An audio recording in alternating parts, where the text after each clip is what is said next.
Good afternoon सभी students को। Anushka academy के डिजिटल प्लेटफॉर्म पे आप सभी का वापस से स्वागत है। और हम ये लेक्चर सीरीज़ जो है लेकर आए हैं पॉलिटी और हिस्ट्री से रिलेटेड, जो भी ट्वेल्थ में अपीयर कर रहे हैं इस नेक्स्ट ईयर जो सेशन होने वाला है उसमें। और पॉलिटी की क्लास हमारी हो चुकी है और होप करते हैं कि आपको वो अच्छी लगी होगी। तो नेक्स्ट तो हम कंटिन्यू करते हैं हिस्ट्री का जो हमारा पोर्शन जो है। एक पर्टिकुलर पोर्शन जो है, जो अपना ब्रिक्स बीड्स एंड बोन्स का जो था वो कवर हो गया था। कुछ पोर्शन जो है एक क्लास हो चुकी है, उसका जो लेफ्ट आउट पोर्शन है हम उसको कवर करेंगे इस वाले सेशन में। तो एग्रीकल्चरल टेक्नोलॉजीज़ की यहाँ पे बात कर रहे हैं। यहाँ पे हमने इस पे छोड़ा था कि जो एग्रीकल्चरल टेक्नोलॉजीज जो थी और उनका जो प्रूफ था वो कैसा मिलता है हड़प्पन सिविलाइजेशन या इंडस वैली सिविलाइजेशन में। तो यहाँ पे सील्स और टेराकोटा स्कल्पचर्स जो मिलते हैं बुल्स के एम्प्लॉय करने की, दे ऑक्स यूज होती थी प्लोइंग के लिए। तो एक तो ये चीज़ है कि जो सील्स और टेराकोटा जो स्कल्पचर्स हैं, तो इस तरह के टॉयज हैं, स्पेसिमेंस हैं, वो मिलते हैं यहाँ पे इंडस वैली सिविलाइजेशन की जो एक्सकेवेशंस थी उसमें। कि वहाँ पर ऑक्स जो थी वो यूज़ होती थी मेनली, जो हल जो होता था उसको खींचने के लिए खेतों में काम करने के लिए।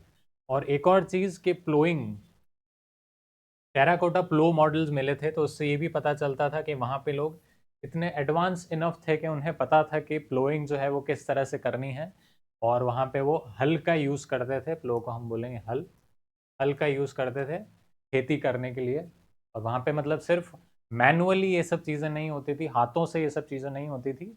और उन्हें पता था, वो इतना एडवांस थे कि वो लोग प्लो का यूज़ करते थे और मेटल का बना हुआ वो प्लो होता था, यूजुअली आयरन। और इसके हमें यहाँ पे एविडेंसेस मिले हैं। पहला डोलिस्तान जो है पाकिस्तान में रीजन है, और बनावली जो कि हरियाणा में है। ये दो जो प्लेसेस हैं यहाँ पर हमको इसके एविडेंसेस मिलते हैं कि जो एग्रीकल्चरल टेक्नोलॉजीज थी वो किस तरह से यूज़ होती थी, जो प्रैक्टिसेस थी वो कैसी थी। और टेराकोटा स्कल्पचर्स मिले थे हमको बुल्स के और प्लोइंग फील्ड के, जो कि इस चीज़ को दर्शाते हैं, जो इस चीज़ को जिसी का एविडेंस देते हैं कि वहाँ उस समय पे किस तरह की टेक्नोलॉजी यूज़ होती थी एग्रीकल्चरल प्रैक्टिसेस में। और यहाँ पर एक और इम्पॉर्टेंट साइट का मेंशन है, कालीबंगन, जो कि राजस्थान में है। यहाँ पे लिख देते हैं। इसमें यहाँ पर ये चीज़ मेंशनड हो रही है कि एक एविडेंस मिला है प्लोड फील्ड का with intersecting furrows indicating mixed cropping during early Harappan period.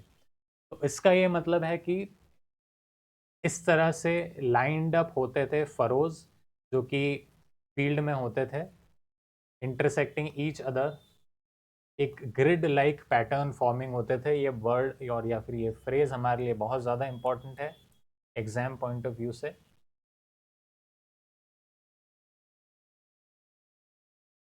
Grid pattern, ये चीज़ आपको मेंशन करनी पड़ेगी अगर आप लिखेंगे तो एग्ज़ाम उसमें, चाहे वो शॉर्ट आंसर हो चाहे वो लॉन्ग आंसर हो। और यहाँ पे इंटरसेक्टिंग फरोज का यही मतलब है कि ये इंटरसेक्टिंग ईच अदर इस तरह से करते थे ताकि इससे स्पेस का यूटिलाइजेशन जो होता है वो बहुत ज़्यादा अच्छा होता है, और इससे क्रॉप्स और ज़्यादा अच्छी तरह से उगते हैं। और मिक्स्ड क्रॉपिंग का यहाँ पे मेंशन है। मिक्स्ड क्रॉपिंग को मिक्स्ड क्रॉपिंग का मतलब होता है कि आप मल्टीपल क्रॉप्स ग्रो कर रहे हैं सिंगल फार्म पे। जैसे यहाँ पर कोई और क्रॉप, यहाँ पे वीट अगर आपने ग्रो कर रखी है तो यहाँ पर आप राइस ग्रो कर रहे हैं। तो इससे ये होता है कि अगर एक क्रॉप होता है तो उसमें अगर फेलियर भी हो जाता है या एक क्रॉप की यील्ड है अगर वो कम भी हो जाती है, तो उससे दूसरे क्रॉप पे फर्क नहीं पड़ता है। तो ये काफ़ी एक अच्छी स्ट्रेटेजी हम मान सकते हैं कि आईवीसी के जो लोग हैं, इंडस वैली सिविलाइजेशन के जो लोग हैं, को ये चीज़ के बारे में पता था और उन्होंने उस चीज़ को यूज़ किया। और ये मिक्स्ड क्रॉपिंग के लिए एक और वर्ड हम यूज़ करते हैं जिसका हम यहाँ पर अभी मेंशन करेंगे, इंटर क्रॉपिंग उसको बोलते हैं।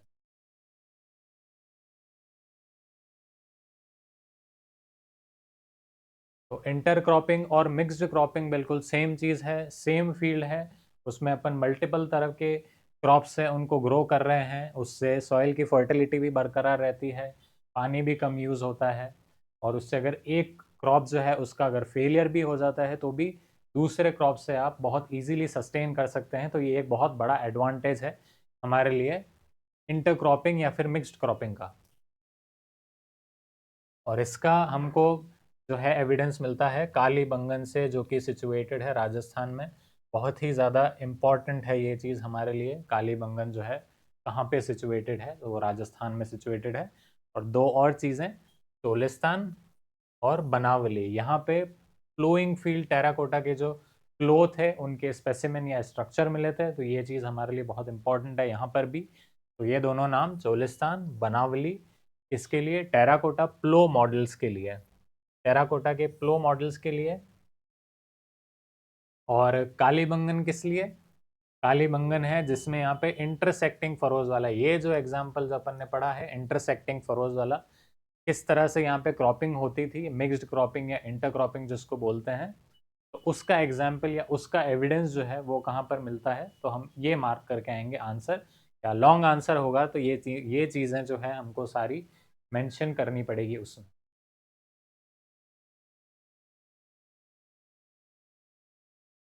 एक और रीज़न हो सकता है यहाँ पे कि मतलब मिक्स्ड क्रॉपिंग को यूज़ करने का रीज़न क्या हो सकता है। जैसे एक सेमी एरिड एरिया जैसे राजस्थान हो गया, तो राजस्थान में पानी उतना है नहीं, तो उसकी रीजन की वजह से इरिगेशन जो है वो चीज़ का भी बहुत इंपॉर्टेंस बढ़ जाता है। और फिर वहाँ पर मिक्स्ड क्रॉपिंग आप अगर करते हो तो वो चीज़ बहुत ज़्यादा लाभकारी या एडवांटेजेस हो सकती है हमारे लिए। नेक्स्ट पे चलेंगे, जो इरिगेशन प्रैक्टिसेस थी हड़प्पन सिविलाइजेशन या इंडस वैली सिविलाइजेशन में, उसके लिए तो सेमी एरिड रीजन्स जो है, जो कुछ महीनों में जिनको सूखे बोल सकते हैं, या जहाँ पे बारिश बहुत कम होती है, जहाँ पे रेनफॉल काउंट बहुत ज़्यादा कम होता है, तो उन रीजन्स में जो कि नॉर्मल जो इंडस वैली का जो रीजन है, वो इंडस वैली, इंडस जो रिवर है उसके सराउंडिंग जो है ट्रिब्यूटरीज हैं वहाँ पे सराउंड करता है। लेकिन कुछ कुछ रीजन्स ऐसे भी है जो वहाँ से भी 500 किलोमीटर 700 किलोमीटर दूर मिले हैं। फॉर एग्जाम्पल शोरटुगाई जो कि अफगानिस्तान में है, इसके लिए हम एक चीज लिखना चाहते हैं। शोरटुगाई जो है वो नदर्न मोस्ट रीजन है,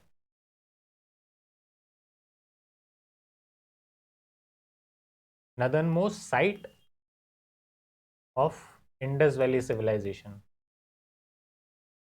ठीक है, तो ये एक ऐसा रीजन है जहाँ पे उतना पानी अवेलेबल नहीं था जितना कि जो वैली है, इंडस वैली के जो मेजॉरिटी ऑफ द साइट्स हैं, जैसे हड़प्पा हो गया, मोहनजोदाड़ो हो गया और बाकी के रीजन्स हैं, वहाँ पर जो इरिगेशन, वहाँ पर जो फैसिलिटीज़ अवेलेबल थी, वाटर अवेलेबिलिटी थी, रेनफॉल था और रिवर थी, तो उस सब से बहुत ज़्यादा सस्टेनेंस ईजी हो जाता है ह्यूमंस के लिए।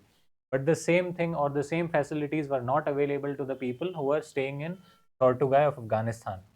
तो वहाँ पर इरिगेशन से रिलेटेड जो भी थी फैसिलिटीज़ थी, उनके वहाँ पर एविडेंसेस मिलते हैं। तो यहाँ पर ये देखिए, वेल और वाटर रिजर्वायर्स, उन्हें इस चीज़ की इम्पोर्टेंस पता थी कि वेल्स या फिर वाटर रिजर्वायर्स को बनाना, पानी को किस तरह से प्रिजर्व करके रखना है ताकि हम उसे एक तो डोमेस्टिक यूज़ के लिए यूज़ कर सकें और एक एग्रीकल्चरल पर्पसेस के लिए पानी को यूज़ कर सकें। तो ये एक इम्पॉर्टेंट चीज़ है और ये एक इम्पॉर्टेंट फैक्ट है कि वेल्स और वाटर रिजर्वायर्स जो हैं उनका स्पेसिमेन या उनका जो एक्सकेवेशन है उसके एविडेंसेस कहाँ पर मिलते हैं, वो शॉर्टुगाई अफगानिस्तान है। और एक और फैक्ट इसके बारे में कि शॉर्टुगाई जो है वो किस चीज़ के लिए जाना जाता है या उसके बारे में और क्या चीज़ है जो फेमस है, तो एक ये है कि नदर्न मोस्ट साइट है वो इंडस वैली सिविलाइजेशन की, और ये अफगानिस्तान में सिचुएटेड है, ये यहाँ पर लिखा हुआ ही है। और ढोलावीरा सेम चीज़ उसके लिए भी बोली जा सकती है कि ये भी एक सेमी एरिड रीजन है, और यहाँ पर भी इस चीज़ के एविडेंसेस मिलते हैं कि लोग रिजर्वायर या फिर कैनल्स उन्होंने बिल्ट कर रखे थे, वेल्स बिल्ड कर रखे थे, ताकि वो पानी को बहुत अच्छे से स्टोर करके रख सकें और उसको for domestic purposes, for agricultural purposes उसको यूज़ कर सकें। दैट्स इट, इस वाली स्लाइड में इतना ही है। और अब नेक्स्ट वाली स्लाइड में जाते हैं। और ये क्योंकि हमारे लिए पर्टिकुलर साइट या ये पर्टिकुलर सिटी बहुत ज़्यादा इम्पोर्टेंट हो जाती है, तो इस वजह से हमको थोड़ा सा इसके बारे में डिटेल में पढ़ना पड़ेगा। तो ये शोरटुगाई जो जगह है ये कब डिस्कवर हुई थी, हमें ये ईयर याद रखना बहुत इंपॉर्टेंट है।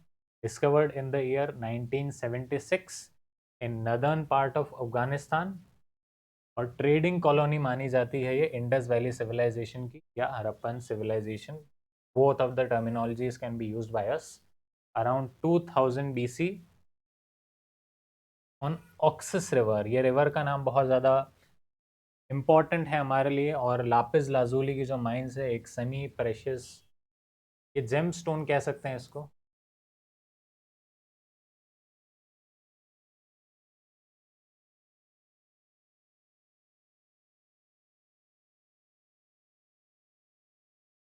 यहाँ पे इससे रिलेटेड भी क्वेश्चंस आते हैं एग्जाम में, एमसीक्यूज में भी आते हैं, सीयूईटी का एग्जाम अगर आप देंगे तो उसमें भी आता है कि लापिस लाजूली की जो माइन है वो कहाँ पर सिचुएटेड मिली थी, और आपको ऑप्शंस दिए जाएंगे तो उसमें ये रिवर का ऑप्शन भी दिया जा सकता है, और आपको ये भी ऑप्शन दिया जा सकता है कि टोर्टुगाई में वो सिचुएटेड है, एक ऑप्शन उसमें से ये भी हो सकता है। तो आपको इन दोनों में से किसी को भी टिक करना पड़ेगा या एन सर्कल करना पड़ेगा।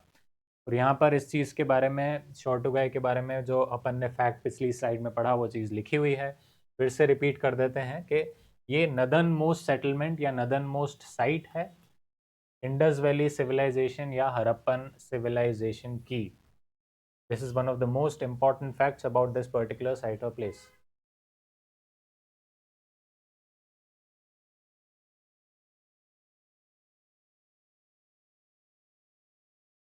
नेक्स्ट वाली स्लाइड पे आते हैं, धोलावीरा। तो ये हमारी गुजरात में सिचुएटेड जो जगह है उसके बारे में भी पढ़ना ज़रूरी है हमें।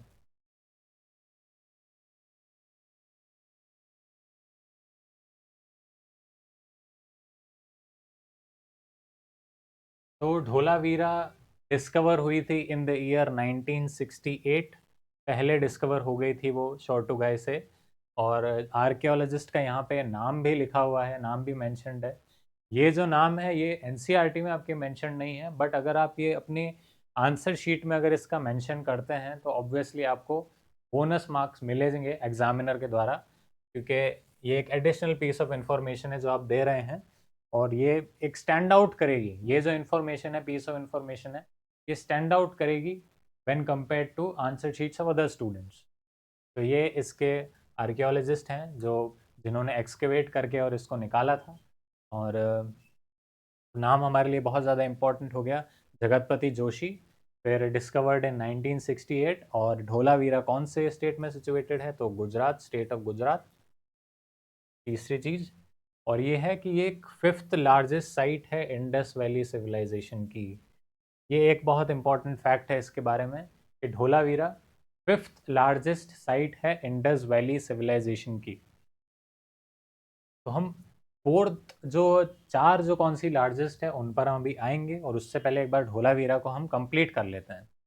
तो वाटर सिस्टम जो है ढोलावीरा का वॉज वेरी वेल प्लान्ड, जिस तरह से यहाँ पे लिख रखा है। 16 रिजर्वायर्स थे, वाटर चैनल्स थे, जो कि हम रिवर्स से जिनको डाइवर्ट कर देते थे पानी को, और जिससे हम कैनल्स में यूज़ कर सकते थे for domestic and agricultural purposes. तो सेम चीज़ के लिए जो एविडेंसेस मिलते हैं वो हमें मिलते हैं in the city of Dholavira. और ये कच्छ रीजन जो है ये बहुत इंपॉर्टेंट है। कच्छ डिस्ट्रिक्ट या कच्छ रीजन जो है गुजरात का, वहाँ पर ये सिचुएटेड है। ये हमारे लिए बहुत ज़्यादा इम्पॉर्टेंट पॉइंट है, बहुत ज़्यादा इम्पॉर्टेंट फैक्ट है ये हमारे लिए। धोलावीरा सिचुएटेड कहाँ पे है, तो पहली चीज़, Dholavira situated in Gujarat, discovered in the year 1968, was discovered by Jagatpati Joshi, he was an archaeologist. और ये सिचुएटेड है कच्छ रीजन में गुजरात के। फिफ्थ लार्जेस्ट साइट है इंडस वैली सिविलाइजेशन की। फिर वाटर सिस्टम जो है वो ढोलावीरा का बहुत ज़्यादा एडवांस था, बहुत ज़्यादा वेल प्लान्ड था। इसके एविडेंसेस मिलते हैं हमको, वेल्स के, रिजर्वायर्स के, और पानी को किस तरह से इनको स्टोर करके रखना है for domestic and agricultural purposes. Next slide पे आते हैं। हाँ, तो ये उसका एक स्पेसिमेन है, ये एक फोटोग्राफ है कि किस तरह से वाटर रिजर्वायर जो था धोलावीरा में था, उसका एक फ़ोटो है। तो यहाँ पर आप देख सकते हैं कि यहाँ पे स्टेप्स है, बहुत ही आर्टिकुलेट, बहुत ही अच्छी तरह से जो डिज़ाइंड है। और ये जो पूरा पॉन्ड है या जिसको बोल सकते हैं रिजर्वायर है, जिसको रेनफॉल के टाइम पे जिसको भरा जा सकता है, और इसको हम यूज़ कर सकते हैं एग्रीकल्चरल पर्पसेस के लिए या हाउस होल्ड पर्पसेस के लिए, जिस भी पर्पसेस के लिए हमें यूज़ करना है।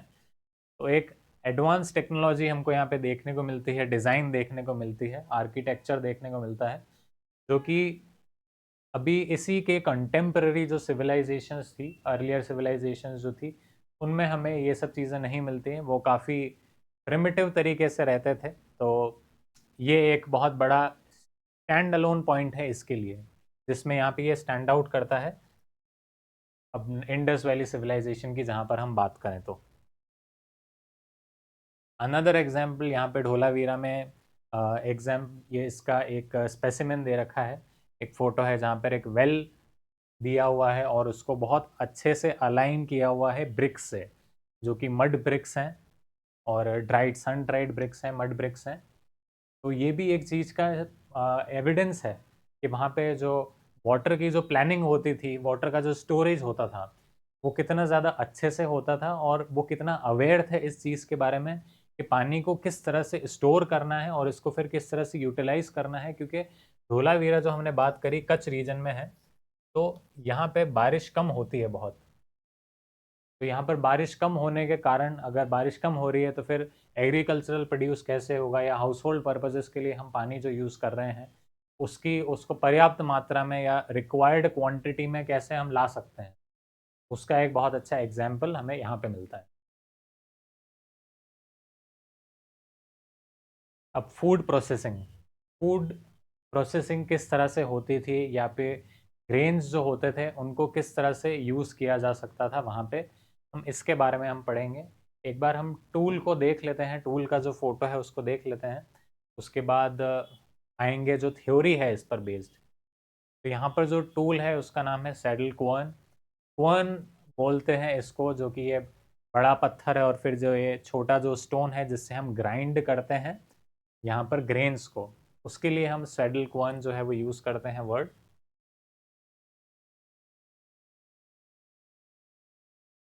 ये जो पार्ट है इसको हम बेड क्वन बोलते हैं, और इसको स्मॉल क्वन, स्मॉल स्टोन। ये चीज़ अगर आप याद रखें और इस चीज़ का अगर आप मेंशन करें अपने एग्जामिनेशन में तो बहुत अच्छा होगा कि इन दोनों पार्ट्स को बोलते क्या हैं, या इनको आइडेंटिफिकेशन अगर अगर आए तो आइडेंटिफाई किस तरह से करोगे आप इसको। अगर ये चीज़ आप कर पाओ तो बहुत अच्छा होगा, एग्जामिनर की नज़र में बहुत बढ़िया आंसर शीट होगी आपकी। फिर प्रोसेसिंग टूल्स पे अगर हम आते हैं तो ग्राइंडिंग के लिए यूज़ होता था ये जो मटेरियल है या तो स्टोन का हो सकता है, या मेटल का हो सकता है, या टेराकोटा का हो सकता है, जो फूड प्रोसेसिंग में यूज़ होता था। सेटल कॉइन्स अब जो मिले थे मोहनजोदाड़ो में, जो एक्सकेवेशंस हुई थी उसमें, वो टू टाइप्स के मिले थे। एक मिला था ग्राइंडिंग के लिए विद अ स्मॉलर स्टोन, और दूसरा मिला था पाउंडिंग के लिए स्पाइसेस। तो ग्रेन्स का अगर हम यहाँ पर एग्जाम्पल लें तो राइस हो गया, मिलेट्स हो गया, वीट्स हो गया, ये सब एग्जाम्पल हो सकते हैं। और स्पाइसेस का अगर हम एग्जाम्पल लें तो कार्डमम हो गया, क्लोव हो गया, एसोफटीडा हो गया, ये सब एग्जाम्पल्स हो गए हम स्पाइसेस के। चिलीज़ हो गई। तो ये सब चीज़ों का इनको ग्राइंड किस तरह से करना है, और मतलब पूरी तरह से अब ग्रेन को उस तरह से खाने में नहीं डालना है, मतलब ग्राइंड कर रहे हैं उसको। और तो ये टेक्नोलॉजी भी उनके पास मौजूद थी। और उसके बाद जैसे हम देख सकते हैं कि सैडल कोन के बाद जो कोन आई थी वो गिट्टी बोलते हैं हम, जिसको अपन ऐसे घुमाते हैं, हैंडल होता है, वो चीज़ इसके काफ़ी बाद में डिस्कवर हुई थी। इससे पहले जो हम देखते हैं वो एक पत्थर से जो इसको है ग्राइंड करके, और मसालों को हो गया या फिर ग्रेन्स को हो गया, यूज़ करते थे, और फिर उनसे हम खाने के जो प्रोडक्ट्स हैं उनको मैन्युफैक्चर करते थे, बनाते थे।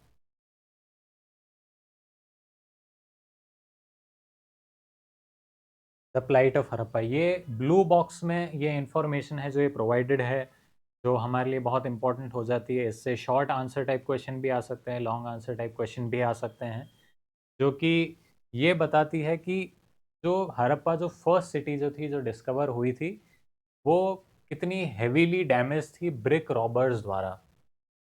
मतलब जिस स्टेट में जब एक्सकवेट हुई थी और जिस स्टेट में उसको पाया गया था by Alexander Cunningham, another very important name for us, first ASI director general, उन्होंने ये चीज़ ऑब्जर्व करी थी कि जिस स्टेट में उन्होंने हड़प्पा जो सिटी है उसको पाया था, तो वहाँ पे जो ब्रिक रॉबर्स है उन्होंने बहुत ज़्यादा बुरी हालत कर रखी थी उसकी जगह की। तो वो एक्सकेवेशन के टाइम पे बहुत सारी चीज़ें हमें नहीं मिल पाई, क्योंकि मतलब कम से कम 100 माइल्स की जो railway between Lahore and Multan है, उसको उतना बनाया जा सके, इतनी सारी जो ब्रिक्स थी वो चोरी कर ली थी, ब्रिक रॉबर्स थी उन लोगों ने। तो ये काफ़ी अनफॉर्चुनेट चीज़ थी, जिस वजह से मतलब बहुत ज़्यादा मेजर एक्सकवेशन हो नहीं पाया, और काफ़ी कुछ चीज़ें और भी पता लग सकती थी, लेकिन बिकॉज ऑफ बिग रॉबर्स हमें नहीं पता लग पाई।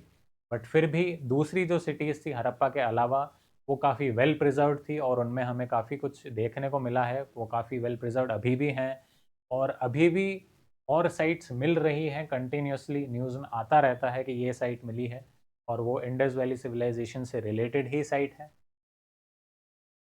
तो यहाँ पे हम देख रहे हैं जो सबसे अर्बन प्लान्ड सिटी जो है, अर्बन सिटी जिसको बोलते हैं मोहनजोदाड़ो, जो सबसे मैच्योर जो हड़प्पन इंडस वैली सिविलाइजेशन का जो मैच्योर पीरियड था, उसमें हम जो देखते हैं जो सबसे एडवांस सिटी थी, जो सबसे अर्बन सिटी थी, Mohenjodaro,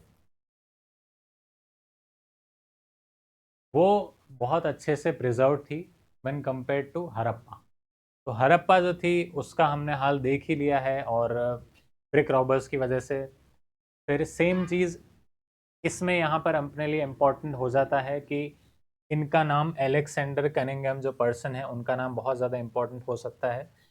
first ASI archaeological survey of India जो है उसके डायरेक्टर जनरल हैं ये, उन्होंने ये चीज़ ऑब्जर्व करी थी, और ये चीज़ बोला था। नाम बहुत ज़्यादा इंपॉर्टेंट है हमारे लिए, Alexander Cunningham, first director general of archaeological survey of India, ठीक है, और इन द ईयर 1875।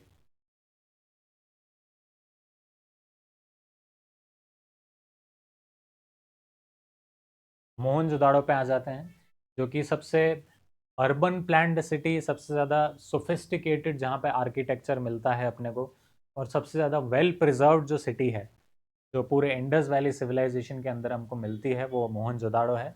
और इसके बारे में अब हम पढ़ते हैं, अ प्लान्ड अर्बन सेंटर।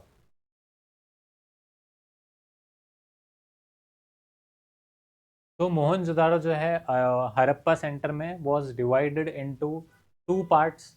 ये चीज़ आपने एनसीईआरटी में भी पढ़ी होगी, ये काफ़ी ज़्यादा फेमस है, काफ़ी ज़्यादा पॉपुलर है। जो 2 पार्ट्स हैं उनके नाम आपको पता होंगे, सिटाडेल हो गया और लोअर टाउन हो गया। तो सिटाडेल जो हो गया वो हायर पार्ट था, स्मॉलर था साइज में, और जो लोअर टाउन था वो लार्जर था और लोअर था। सिटाडेल का जो लिटरल मीनिंग होता है वो होता है फोर्ट कह लो, या एक फोर्टिफाइड प्लेस, फोर्टिफाइड या एलिवेटेड प्लेस।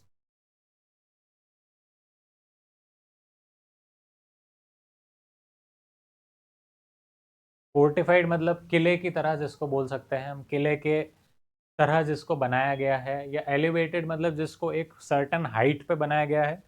जो टाउन है वो एक नॉर्मल साइज पर लोकेटेड है, और फिर जो सिटाडेल है वो उससे थोड़ा सा ऊपर साइज पे लोकेटेड है। छोटा एरिया है लेकिन ऊपर साइज पे लोकेटेड है।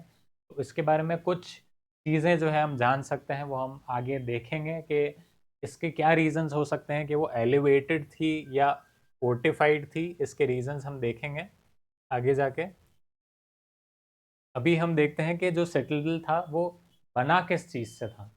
तो वो मड ब्रिक प्लेटफॉर्म से बना हुआ था, वॉल थी। और एक और इंटरेस्टिंग चीज़ के जो सिटाडेल और लोअर टाउन जो थे वो दोनों सेपरेटेड थे आपस में। तो ये किस चीज़ का एक आइडिया देता है? ये एक सोशल डिवीज़न का कहीं न कहीं अपने को आइडिया देता है कि सिटाडेल में हो सकता है, इट मे बी पॉसिबल कि सिटाडेल जो है, वहाँ पर जो है सोशल हायरार्की में जो ऊपर लोग हैं, वहाँ पे क्लास में ऊपर वाले लोग हैं, वो रहते होंगे, हो सकता है। और लोअर टाउन में जो कॉमन पीपल हैं, वो रिसाइड करते होंगे। ये एक आइडिया मिल सकता है हमको इस चीज़ से। Large scale labor was required for foundational work reflecting advanced urban planning in Harappan civilization. ये चीज़ एक पूरी मोहनजोदाड़ो के लिए ही बोली जा सकती है, ना ही सिर्फ सिटाडेल और लोअर टाउन के लिए, कि लार्ज स्केल लेबर जो रिक्वायर्ड होते थे पूरा टाउन के इस्टेब्लिशमेंट के लिए, वो रिक्वायर्ड थे। और पूरा अर्बन प्लानिंग हुआ करती थी उस समय भी, और बहुत अच्छी तरह से, बहुत सोफिस्टिकेटेड वे में जो सिटी थी वो डिज़ाइंड थी।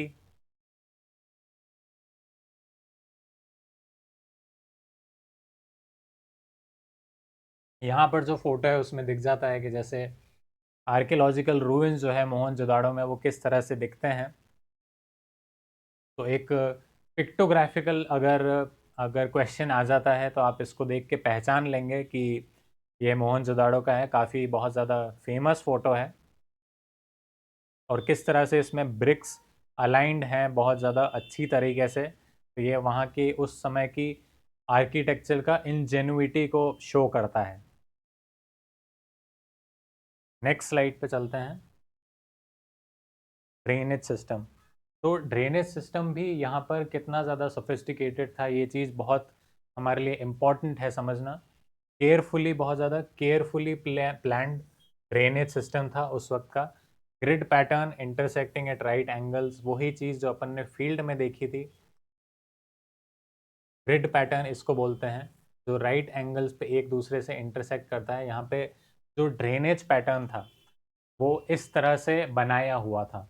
तो यहाँ पे ड्रेन्स जो थी उनको पहले ले किया हुआ था और उसके बाद हाउसेस बिल्ट करे हुए थे। इसका मतलब ये होता है कि उनको ड्रेनेज सिस्टम का इम्पोर्टेंस के बारे में कितना ज़्यादा जानकारी थी, और उनको ड्रेनेज सिस्टम जो था उसके उसका इम्पोर्टेंस कितना पता था। ड्रेनेज सिस्टम को पहले ले डाउन करना है, उसके बाद उसके ऊपर हाउसेस बिल्ड करने हैं जो कुछ भी होने वाला है। तो ये जो है, जिससे वेस्ट मैनेजमेंट को बहुत ज़्यादा अच्छे से यूटिलाइज कर सकते हैं। और जो वाटर मैनेजमेंट है, जो भी वाटर, जो भी आउटलेट जो भी हो रहा है, और उसको ड्रेनेज के थ्रू किस तरह से हमें डिस्पोज ऑफ करना है, वो बहुत अच्छे से पता था यहाँ के लोगों को। तो ये एक बहुत बड़ी क्वालिटी है जो ड्रेनेज सिस्टम की यहाँ पर है।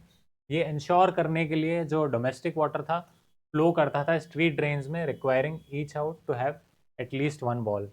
तो हर एक हाउस जो है वो कनेक्टेड था, जो मेन ड्रेनेज सिस्टम जो था उसके, सिटी के, उससे। और सारे हाउसेज में जो ड्रेनेज जो था, अगर आउटलेट जो थे वो कनेक्टेड थे, तो इस तरह से उनको जो कोई भी वेस्ट मटेरियल था, जो भी जाना था, वो ड्रेनेज से होता हुआ और चला जाता था। तो हाइजीन का और इन सब चीज़ों का बहुत ज़्यादा ख्याल था इन लोगों को, और बहुत सोफिस्टिकेटेड टेक्नोलॉजी से ये चीज़ बनी हुई थी।